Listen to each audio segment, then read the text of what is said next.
I just want to drop this in because this is interesting, and it sort of dovetails with, like, getting a sense of where the Democrats are. There's definitely, it feels so different to me than 2008. I don't want to overstate where I think we're going to go here, but dispositionally, it feels different.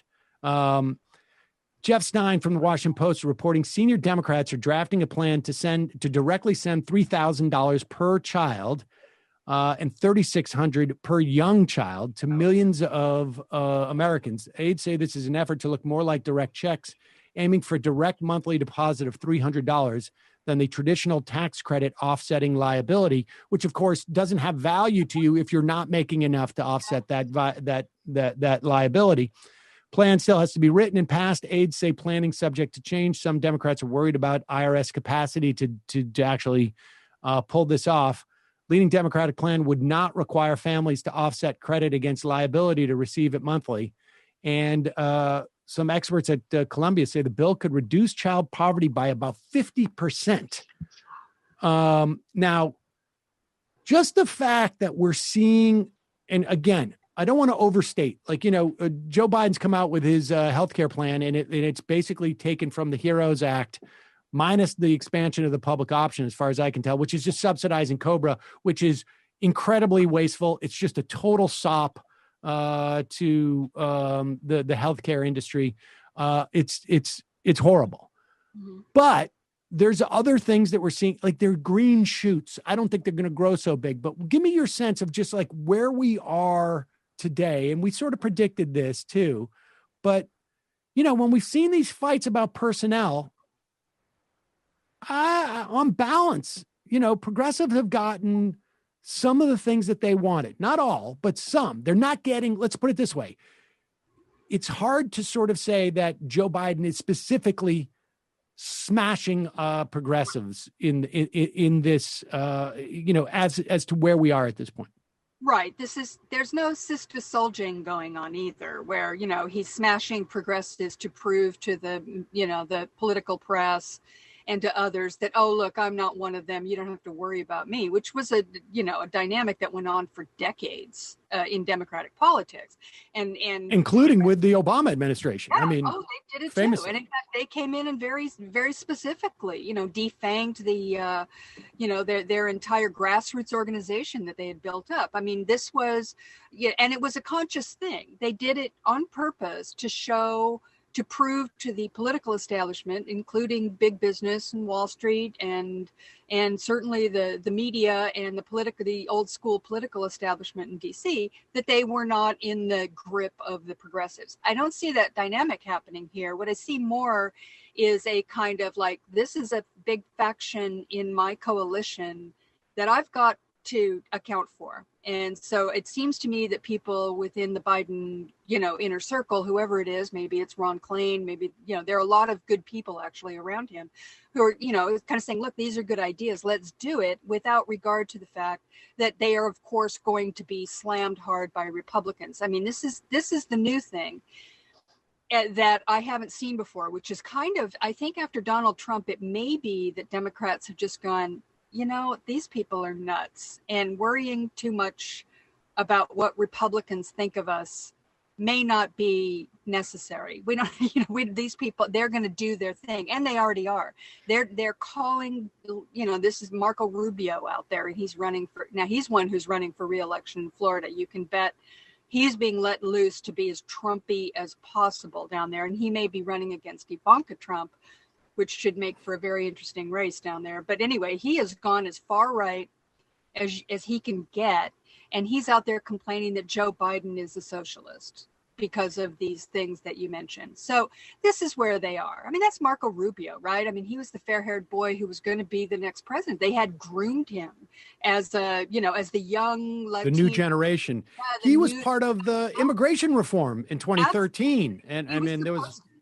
Yeah, well, now he's signaling that he's not going to support that immigration reform now. So, I mean, on the flip side of what you're saying, and I agree that there are some positive signs about the Democrats, this effort to get the COVID relief bill through in a bipartisan fashion right now by Biden is growing in increasing my frustration with like some of the tactics that still remain on his side. Like, this is not going to get 60 votes no matter what he wants. No. And so I don't understand why the approach of trying to get it through reconciliation isn't the first approach taken, because Republicans are literally speaking to the press saying, we are not going to pass this. We are not going over the $900 billion mark.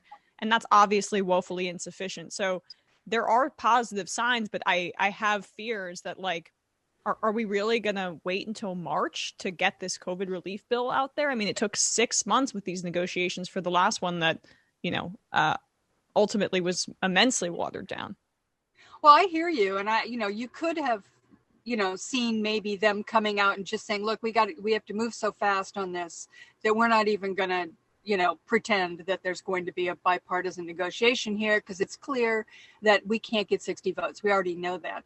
But I did notice that Bernie Sanders, who's the new chairman of the budget committee, that I think maybe they've adopted his approach, which was it was kind of a dismissive thing, saying, yeah, okay, I'm all for trying to get a bipartisan, understanding here. Let's try and do that, but we're not going to wait very long. That's not going to happen. And he made it pretty clear that they were planning the reconciliation approach, that was how they were. Now, McConnell has put a bit of a, thrown some sand into the gears with this organizing thing. I mean, God help us if that lasts very long. We have bigger problems. But if that happens, I don't know, Sam, tell me, can they go through reconciliation without going through a committee on this COVID bill? Can they just take it to the floor? That's a good question. I mean, the reconciliation process is not something that can happen too quickly. You need to actually you need to actually pass resolutions to set up a reconciliation bill. It is a multi-stage, very sort of Byzantine process. I don't know. That's a good question. I don't know if you could actually do reconciliation. I mean, that's what I think is more likely to happen, frankly, than doing a quick reconciliation, is that within the next week or two, Chuck Schumer just says, like, we're voting on filibuster reform, and that is it. We don't need a committee. We could just do that in regular order, and we set up the rules. And the checks and shots approach that Dan talked about with us yesterday, it seems to be gaining steam. I mean, I saw Eric Levitz of New York Magazine just came out in favor of it, and I could see them going that route too. The most fascinating thing, because I think, Digby, you were talking about the Democrats have a different sort of attitude, and they're not worried about Republicans. I think their worry about what Republicans say is really essentially filtered through what they perceive the Beltway media to say. And I think to a certain extent, the boldness, in quotations, we're seeing from the Democrats is also a function of the fact that the media is still in that mentality. You could see them trying to sort of break out of it, like Joe Biden has a Peloton, thing. But he snapped at a reporter. David Brooks came out today in favor of the filibuster. Mm-hmm. And, in favor of filibuster reform? Yes. And the last thing in the world that I thought that I would do at any time in the remaining days I have in my life, and I would start this clock 20 years ago, would be to cite David Brooks positively on anything, really.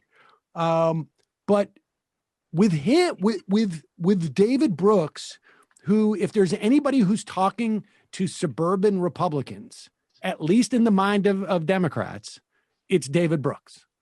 And the idea that David Brooks is coming out and saying, do this, like, I just think we seeing it with the impeachment, there is a sense of like, maybe we should seize the moment on some level. And it feels like that. Now, there's a lot of things that are pushing here on that. Chuck Schumer is reportedly, and I think, very concerned about a primary from his left. He has been massaging, progressive groups for a year. And he has been nervous about it for more than that, I think, since the day that AOC beat Joe Crowley. And I think that is definitely influencing his behavior. And it seems like now is the time. Mm-hmm. Well, I mean, I can't remember, some Twitter wag said this, or someone that, sort of saying that, the Democrats, and maybe all politicians to some extent, are always, fighting the last war. And for decades, we had Democrats fighting this idea that Ronald Reagan won because the spending was out of control, and we had the misery index, and they couldn't let deficits run wild and whatever. And that was sort of what governed everything that they did, particularly in any kind of economics. And it's true that I watched it all happen. So I know that was exactly where they were coming from, this absolute terror that they were, going to spur inflation, and they were going to be held responsible, all of that stuff with the deficit hawkery. Interestingly, now it seems as though they are finally fighting a different war.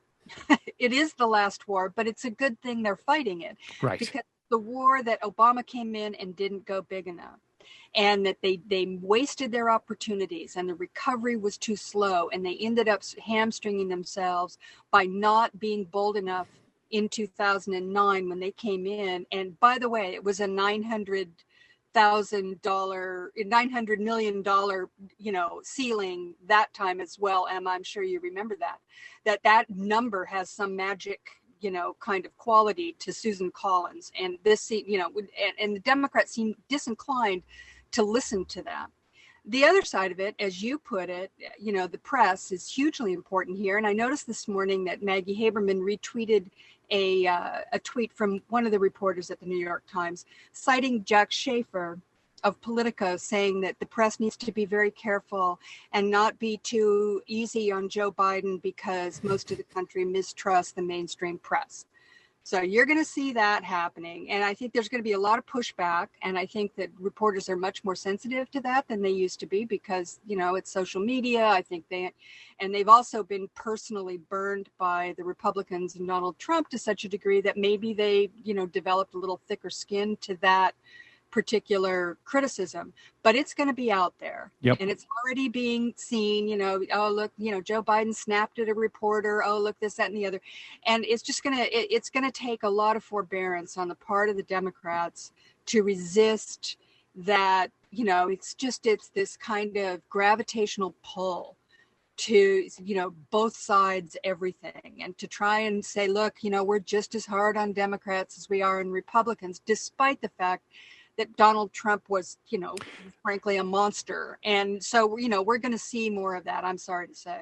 Someone on Twitter, and forgive me, I cannot remember who it was, made the point that you can, if the press is determined to cover Joe Biden's, let's say, lies in the same way that they did Donald Trump, they're necessarily going to give each lie like 20 to 30 or 40 times more attention because Donald Trump was constantly lying.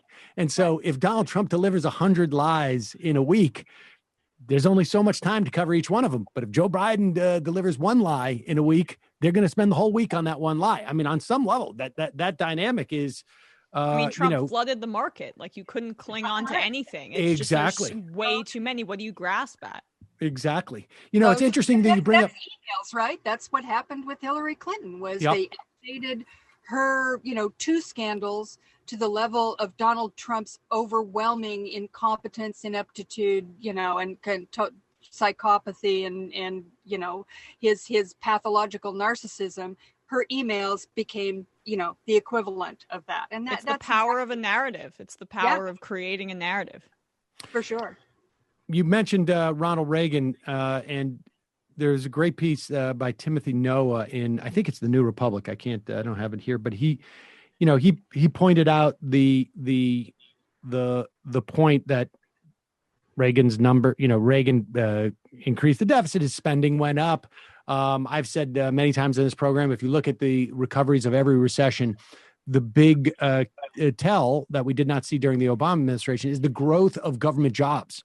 is what really pulls us a lot of, or is a key element in pulling us out of a recession. But, and you and I have talked a little bit about this in the past, Digby.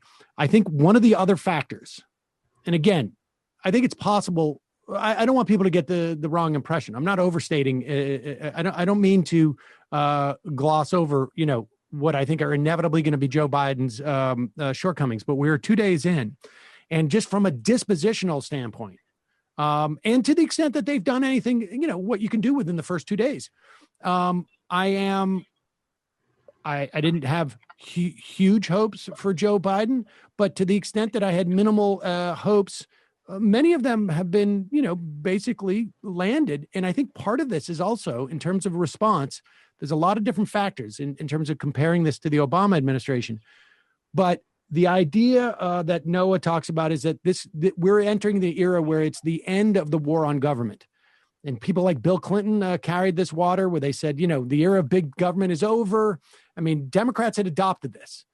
And there is the one thing you got to say about a pandemic is that it is quite clear to everybody, and certainly the people who are in Joe Biden's administration, it's going to take government to fix this. We just watched, we're having shortages of vaccination because of the failure of the Trump administration to use the power of the federal government. And now we have an administration. Joe Biden is not being advised by bankers how to get out of this crisis. He's being advised by public health officials. And inherently, their perspective on what you need to do is completely keyed into the concept of public, that we are all related, that we need a massive, a communal response to something that impacts all of us equally. And I think a great that point. Has the potential, because he's not surrounded by bankers who are going like, well, you don't want to have a moral hazard. Like if you give people a vaccine too early, they're going to go and assume that they can go. No, it doesn't work that way. and so that is no controversy of whether or not to jail the creators of coronavirus, right? Yeah, I mean, this is the perfect example. This is Independence Day when the aliens come in, right? It's like, we're not going to create a moral hazard, but if we protect people from the aliens, they're just going to allow aliens come in. No, this is, and so I think that could be one of the factors that is going to, and we're going to know, I feel like we're going to know the answer to these questions within like 3 or 4 weeks. I think you're right. And I mean, that is just such a great point. I mean, if anything, sort of illustrates for us the necessity of government, the necessity of collective action in the face of a common threat, the need for us all to kind of, give a damn about each other and, not be the whole libertarian, worldview that, it was just radical individualism. I mean, all of that stuff has been challenged. And one other thing has been challenged, and it was challenged for me. I mean, I'm a believer in government, of course. I'm a good liberal. I'm all for funding everything that can help people, no matter what. But I had not realized just how important leadership was to that. I had kind of assumed that, something like the CDC, for instance, that it sort of operated like a machine. And I don't mean to say that it's a deep state thing, that it's but I did think there was an infrastructure in place in our federal government and in state governments as well, that just sort of chugged along. And you could have a Ronald Reagan one period, and then you'd have a Bill Clinton, or you have an Obama or whatever. But basically those things still operated on a certain sort of, regular kind of scale. It turns out that's not really true. I mean, all of those things have, number one, been degraded through all of this, from, going all the way back to Ronald Reagan, I think, when, this whole thing really started, the devolution of government, the dismantling of the administrative state, as Steve Bannon used to say. And this kind of thing it's just been terribly degraded. And to the extent that what we have is left, the politics really matter. And it if anybody thought that that Donald Trump wouldn't be a huge, impediment to doing anything right, they were wrong. I mean, it did make a difference. It made a huge difference. So, maybe that's part of our new era as well. Heather Parton, Digby, folks can check out your writing at salon.com and, of course, every day at the Uber blog Hullabaloo. Thank you so much. Always a pleasure. Thanks, Digby. Thanks, Emma. All right, we're going to take a quick break. We'll be right back to land this baby in just a moment.